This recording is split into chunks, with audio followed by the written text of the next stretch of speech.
Desi Indian facts present, future and past by Nitin. मित्रांनो नमस्कार. आपल्या सर्वांचं चॅनल देसी इंडियन फॅक्ट्स मध्ये मी नितीन ज्ञाते मनापासून स्वागत करतो. 13 मेला आपलं चौथ्या चरणाचं मतदान जे आहे ते पार पडणार आहे. आधीच्या तिन्ही चरणामध्ये जेवढं काही मतदान झालं त्यामध्ये महाराष्ट्र जे आहे ते बऱ्यापैकी मतदानाच्या बाबतीत पिछाडलेलं आहे असं एक चित्र दिसत होतं. तर आपल्या ह्या चॅनल मार्फत मी आपल्या सगळ्यांना कळकळीची विनंती करतो की हे जे लोकसभा मतदान जे आहे, जे एक लोकशाहीचं महापर्व आहे, त्यामध्ये जास्तीत जास्त आणि हिरिरीने मतदानामध्ये सहभाग करा आणि आपलं मत नोंदवून आपला काय कल आहे हे नक्की देशाला कळू द्या. उद्या उन्हाळ्या दिवस आहे, त्यामुळे नक्की मतदान करताना काळजी घ्या. तर मित्रांनो, उद्या जे मतदान होणार आहे ते 11 मतदारसंघांमध्ये मतदान होणार आहे आणि त्यापैकी एक अतिशय महत्त्वाचा मतदारसंघ जो आहे पुणे. पुण्यावरती आपण आधी देखील व्हिडिओ केलेला आहे आणि या व्हिडिओमध्ये आपण त्या व्हिडिओची पण लिंक अवश्य टाकूयात. तर पुण्याला जे उद्या मतदान होणार आहे, पुण्यामध्ये ही तिरंगी लढत पाहायला मिळणार आहे असं एक चित्र दिसत आहे. पुण्यातून महायुतीतर्फे जे उमेदवार उभे आहेत ते आहेत मुरलीधर मोहोळ साहेब. त्यानंतर महाविकास आघाडीतर्फे रवींद्र धंगेकर हे रिंगणामध्ये आहेत आणि शिवसेनेने किंवा राष्ट्रवादी काँग्रेस, शरद पवार गट ह्या दोघांनी उमेदवारी न दिल्यामुळे मनसेमधून जे बाहेर पडले होते वसंत मोरे, ते वंचित बहुजन आघाडीतर्फे त्यांना उमेदवारी देण्यात आलेली आहे. तर उद्याचं जे मतदान आहे त्याच्यावरती आपल्याला पुण्याच्या जे मतदारसंघ आहे त्याचं भवितव्य ठरणार आहे, जे 4 जूनला जे रिझल्ट येईल त्यावेळेस आपल्याला कळेल. आज पुण्यातील या मतदारसंघाच्या मतदानाच्या बाबतीत बोलण्यासाठी आपण निमंत्रित केलेलं आहे पुण्यावरून शिरीष राखे यांना. शिरीष माऊली, नमस्कार आणि जय महाराष्ट्र. नमस्कार, जय महाराष्ट्र. शिरीष माऊली, तीन चरणातलं मतदान पार पडलं आणि या 3 चरणाच्या मतदानामध्ये हवं तेवढं मतदान झालेलं दिसत नाहीये आणि महाराष्ट्राचं जे मतदान आहे ते बऱ्यापैकी खालचा टक्का होता हे दिसून आलं होतं. ह्याला उन्हाळा एक फॅक्टर असेल किंवा मतदाराची उदासीनता हाही फॅक्टर असेल, कारण की जेवढी स्थित्यंतर महाराष्ट्राच्या राजकारणामध्ये झाली तेवढी माझ्या मते भारतातल्या बाकी कुठल्याही राज्यात ह्या वेळेस झालेली अशी दिसलेली नाहीयेत. एक बिहारमध्ये काही स्थित्यंतर झाली, पण इथे 2 मोठ्या प्रादेशिक पक्षांची शक्ल पडली आणि मतदारही संभ्रमात होता. ह्या सगळ्या गोष्टींचा परिणाम झाले असण्याची शक्यता आहे. ह्या सगळ्या धर्तीवरती पुण्याचं जे मतदान उद्या होणार आहे त्यामध्ये तुम्हाला कुणाचं पारडं जड वाटतंय आणि कारण काय? पुण्याचं मतदान उद्या आहे आणि त्यामध्ये मला असं वाटतं प्रथमदर्शनी की मुरलीधर मोहोळ यांचं पारडं जड आहे, जे मी आधीही सांगितलं होतं आणि आताही जी ग्राउंड रियालिटी मी बघितली आणि काल परवा शिंदे साहेबांची जी रोड शो झाला त्यामध्ये पूर्ण पलटून गेलेलं आहे. म्हणजे जे काही असेल थोडंफार वातावरण जे काँग्रेसच्या फेवरमध्ये जात होतं ते पूर्णपणे महायुतीच्या बाजूने झालेलं आहे. आणि याशिवाय मी तुम्हाला याआधी पण सांगितलेलं आहे की पुणे हा शहरी मतदारसंघ आहे. कसबा पेठ हा एकमेव पोटनिवडणुकीतला मतदारसंघ हा महाविकास आघाडीच्या बाजूने आहे. त्याच्याशिवाय जे उर्वरित 5 मतदारसंघ आहेत त्यामध्ये महायुतीचे आमदार आहेत, विद्यमान आमदार आहेत.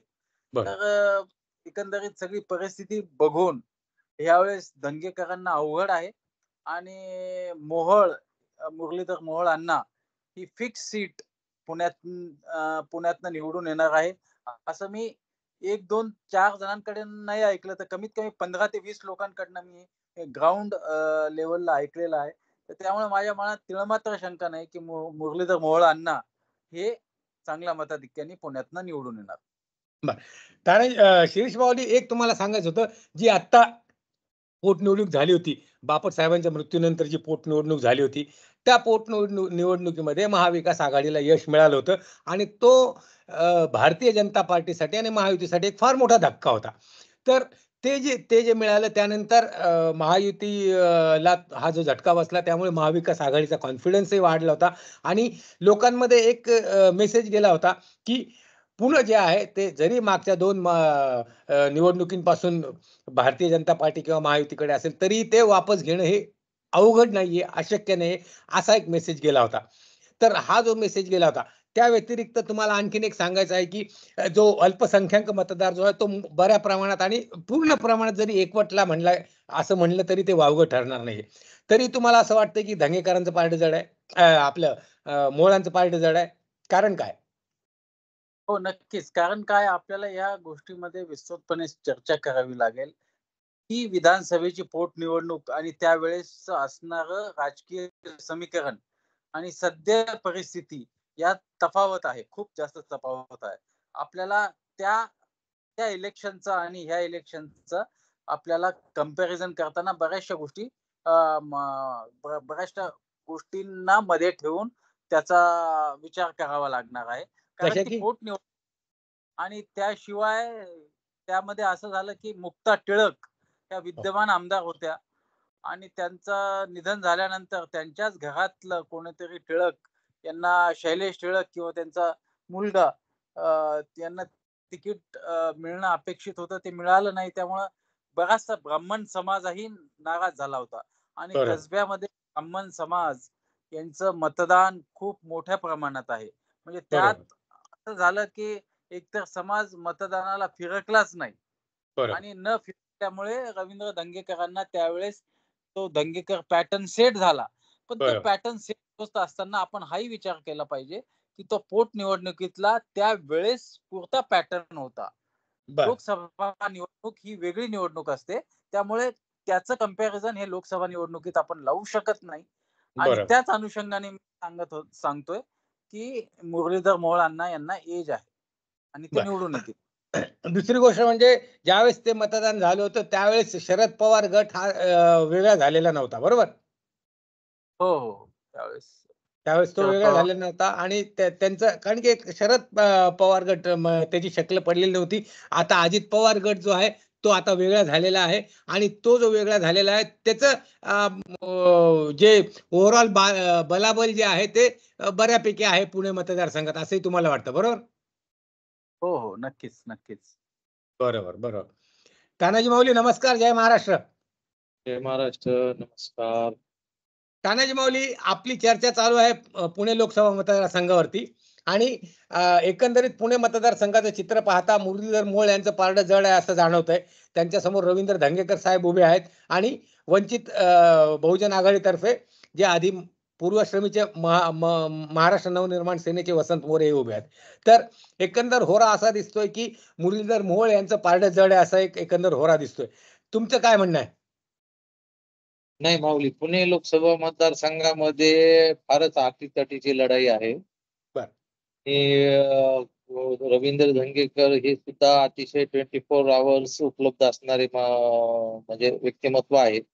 बरं. आणि परवा त्यांनी कसबा पेठ पोटनिवडणुकीमध्ये ते प्रत्यंतर आलेलं आहे की जो भारतीय जनता पार्टीचा गड असणारा कसबा पेठ मतदारसंघ त्यांनी केवळ आणि केवळ तो व्यक्तिगत संबंधावर हे केलाय. आणि परवा मी म्हणजे भरपूर ठिकाणी म्हणजे वेगवेगळ्या चॅनलच्या माध्यमातून त्यांच्या लोकांच्या प्रतिक्रिया पाहिल्या.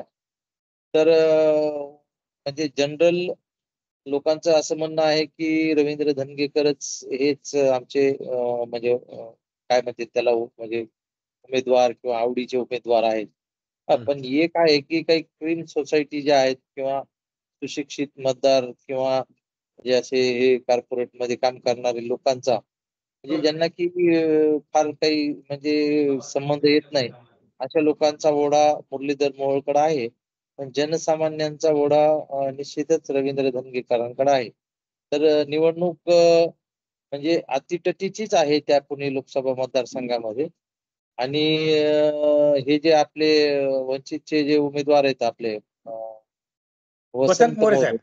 वसंत मोरे हे पूर्वाश्रमीचे थोडे म्हणजे मनसेचे कट्टर कार्यकर्ते असल्यामुळं त्यांचं मतदान जे आहे ते म्हणजे 100% मुरलीधर मोहोळ यांचंच मतदान खातील असं मला वाटतंय. आणि रवींद्र धंगेकर चांगल्या फरकानं निवडून येतील असं वाटतं मला. शिरीष माऊली, हे जे राष्ट्रवादी काँग्रेसमध्ये जे 2 गट पडले, त्या व्यतिरिक्त शिवसेनेमध्ये पण जे 2 गट पडले, तर एक फार मोठा मतदार वर्ग मुख्यत्वे जर आपण पहिले राष्ट्रवादीच्या मध्ये झालेला हे जे शकल जे झाली त्याच्या बाबतीत जर बोललो, तर जो एक नॉर्मल मतदारांचा आणि त्यातल्या त्यात जे वयस्कर मतदार जे आहेत, त्यांच्यामध्ये एक मेसेज असा आहे, त्यांच्यामध्ये एक भावना अशी आहे, की हे शरद पवार साहेबांना जे अजित पवार साहेबांनी, दादांनी जे शेवटच्या क्षणी ह्या वयामध्ये जो त्यांना हा एक झटका दिला, त्याच्या बाबतीत एक वयस्कर मतदारांमध्ये एक अशी भावना आहे, की बाबा हे चुकीचं झालेलं आहे आणि त्यामुळे तो मतदार जो आहे तो मोठ्या प्रमाणावरती ह्यांच्याकडे वळालेला आहे असं एक चित्र दिसत होतं. आणि त्या व्यतिरिक्त जसं आपण सुरुवातीलाच या व्हिडिओमध्ये म्हणलो होतो, की जो अल्पसंख्याक मतदार जो आहे तो पूर्ण एक गठ्ठा कन्सॉलिडेट होऊन तो महाविकास आघाडीच्या मागे भक्कमपणे उभा आहे असं एक चित्र दिसत होतं. तर हे हे असताना देखील तुम्ही म्हणताय, की मोहोळ यांचं पारडं जड आहे. हो, नाही अल्पसंख्याकामध्ये 2 प्रकार आहेत. जर ओबीसी समाजाचा जर आपण विचार केला, हो. तर तो ओबीसी समाज कन्सॉलिडेटेड भाजपच्या मागे आहेत. म्हणजे फक्त पुणे मतदारसंघच नाहीये. थ्रूआउट महाराष्ट्र ओबीसी समाज कमीत कमी आपण 85-15, 80-20 ह्या प्रमाणात महायुती आणि महाविकास आघाडी इथे त्यांचं पारडं झुकलेलं आहे. बरं. दुसरा विषय मी असा केलाय, की सीनियर सिटिझन यांना हे गोष्ट पटलेली नाहीये किंवा काय. मी आत्ता कालच्याच बारामती मतदारसंघातली मतदारांची काही इंटरव्ह्यूज बघत होतो. तर तिथे 3-4 सीनियर सिटिझनचा इंटरव्ह्यू दाखवला. तो धायरी म्हणजे डी-एस-के विश्व हे खडकवासला मतदारसंघातला हो, आहे. हो, तर तिथे सीनियर सिटिझनचे मी इंटरव्ह्यू बघितले. हो. ते सीनियर सिटिझन मतदानाला गेले आणि ते म्हणे कमळ चिन्हच दिसत नाहीये. हां, तो तिथं व्हिडिओ आता प्रचंड व्हायरल झाला होता. अजित पवारांचं ते घड्याळ चिन्ह आहे. तर हो. कमळ चिन्ह दिसत नाहीये म्हणून ते थोडे फ्रस्ट्रेट झाले होते आणि नंतर त्यांना सांगण्यात आलं, की नाही, हे असं आहे. या कमळाकडूनच अजित पवारांचे कॅन्डिडेट आहेत. तर त्यामुळे मला सांगायचा उद्देश हा आहे, की सीनियर सिटिझनला कमळ असो किंवा कोणीही असो म्हणजे त्यांना अल्टिमेटली ते मोदींनाच मतदान करणार. हां, मोदी मोदीचा इफेक्ट. कोण? एकतर भाजप हा पहिला उमेदवार किंवा मग त्यांचं ठीक आहे आता घड्याळ हे चिन्ह एवढं पोहोचलं नसेल, परंतु त्यांनी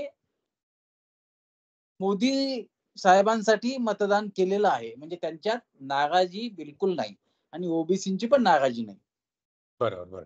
तानाजी माऊली हा जो मुद्दा आहे आपला शिरीष माऊलींनी घेतलेला मुद्दा, तोच मला सांगायचा आहे, की पहिले 2 चरण झाल्यानंतर तिसऱ्या चरणाच्या वेळेस जे आहे ते थोडे जास्ती सावध पावलं महायुतीने आणि भारतीय जनता पार्टीने उचलायला सुरुवात केली आणि हे जे लोकसभेसाठीचं जे मतदान होतंय, हे मोदींसाठी मतदान होत आहे.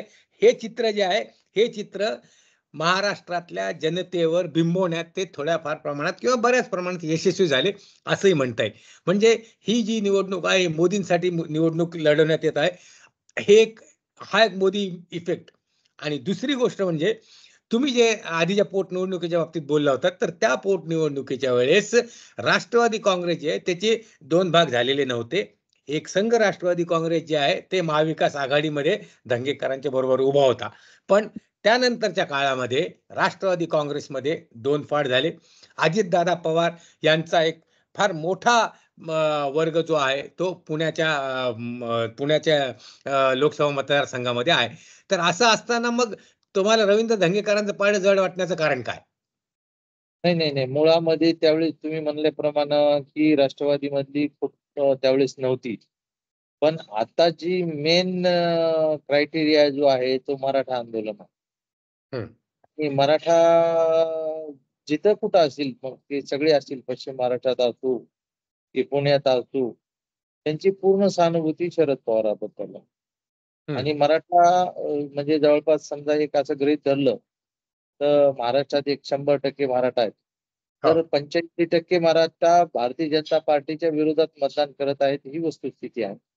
पण मग ओबीसी कन्सॉलिडेटेड झाला ना, त्याच कंडिशनमध्ये ओबीसी कन्सॉलिडेट झाला. बरोबर आहे. पण मग मराठा आणि ओबीसी आपण असं गृहीत धरू की इक्वल वोटिंग झाली किंवा इक्वल होईल. पण जशी मराठा एक गट्टा होईल तशी ओबीसींची एक गट्टा होईल असं मला वाटत नाही. कारण बरं. त्यांचे प्रत्येकाचे वेगवेगळे मुद्दे असू शकतात किंवा काही ओबीसी म्हणजे एखाद्या वेळेस महाविकास आघाडीकडे अटॅच सुद्धा असू शकतात, असं काही नाही. त्या आणि स्वतः धंगेकर हे ओबीसी कॅन्डिडेट आहेत. हो. आणि मग म्हणजे त्यांना काही व्यक्तिगत म्हणजे ओबीसी असल्यामुळं त्याचा बेनिफिट मिळेलच.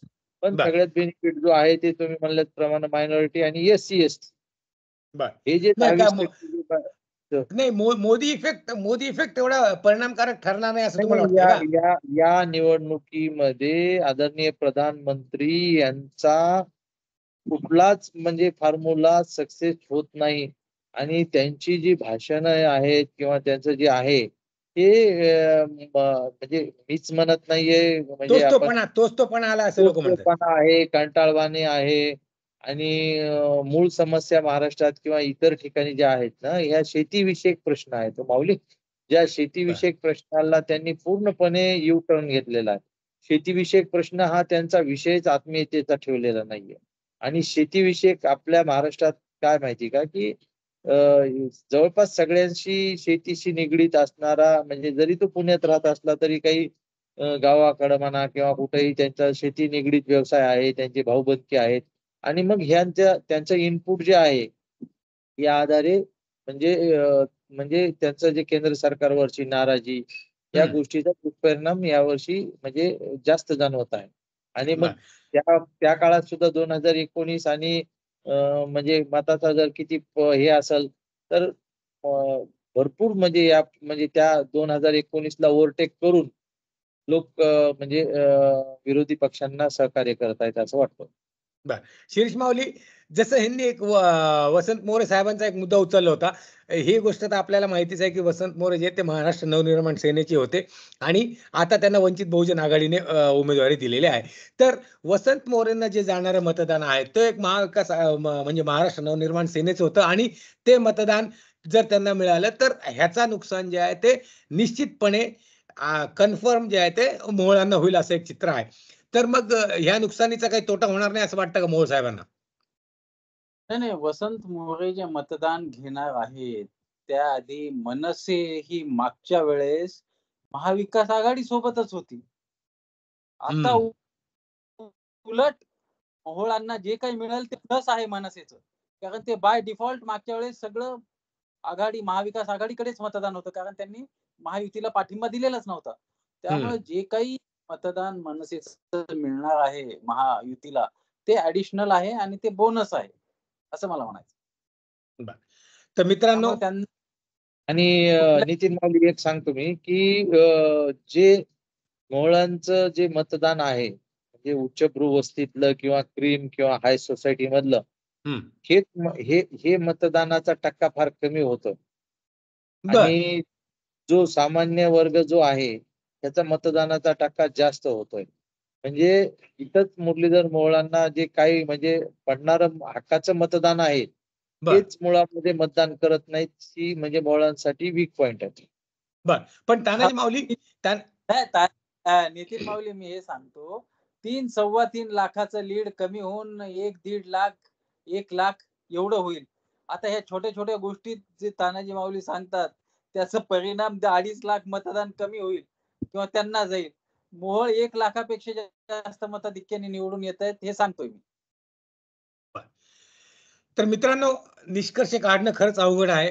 ज्या काही अगदी अटीतटीच्या लढती आहेत त्या अटीतटीच्या लढतीमध्ये बहुतेक पुण्याचा देखील समावेश होतो. मात्र शिरीष माऊलींच्या म्हणण्याप्रमाणे जे एक मोठं मताधिक्य होतं त्या मोठ्या मताधिक्यामध्ये फरक पडेल आणि त्यापेक्षा कमी मताधिक्याने मोहोळ साहेब जे आहेत ते विजयी होतील एनडीएचे, असं एक चित्र त्यांना वाटत आहे. आणि त्याच्या उलट जे तानाजी माऊली आहेत त्यांचं म्हणणं आहे की हे सगळं जे आहे ह्याच्यामध्ये एज जे आहे ते धंगेकर साहेबांना आहे आणि हे एज म्हणजे त्याचं मुख्य कारण म्हणजे जे काही शेतकऱ्यांचे जे प्रश्न आहेत, जे न सोडवले गेलेले प्रश्न आहेत, त्यामुळे त्यांची असलेली नाराजी, एक अँटी इन्कम्बन्सी इफेक्ट आणि मोदी साहेबांचा जो तोचतोपणा जो आहे त्याला कंटाळलेले लोक आहेत, असा एक होरा तानाजी माऊलींचा दिसतोय. तर आता उद्या मतदान आहे, 13 तारखेला मतदान आहे. आमची आपल्या ह्या देसी इंडियन फॅक्ट चॅनल तर्फे सगळ्यांना कळकळीची विनंती आहे की हिरिरीने मतदानात भाग घ्या. उन्हाळ्यामुळे लवकरात लवकर सकाळीच मतदान करून घ्या आणि आपलं जे बहुमूल्य मत आहे ते वाया घालू नका आणि त्याला एक दिशा द्या की त्यांना तुम्हाला कोण आपल्या भारतामध्ये कोणाचं सरकार यावं हे वाटत असेल. आपला व्हिडिओ तुम्हाला कसा वाटला तर व्हिडिओ पूर्ण पाहिल्यावर लाईक करा, शेअर करा, कमेंट करायला आणि आपल्या चॅनलला सबस्क्राईब करायला विसरू नका. नमस्कार आणि जय महाराष्ट्र. नमस्कार. Thanks for watching the video. Please press like and comment on this video. Subscribe to our channel Desi Indian Facts. Don't forget to press bell icon to get our upcoming video notifications. Desi Indian Facts. Present, future and past by Nitin.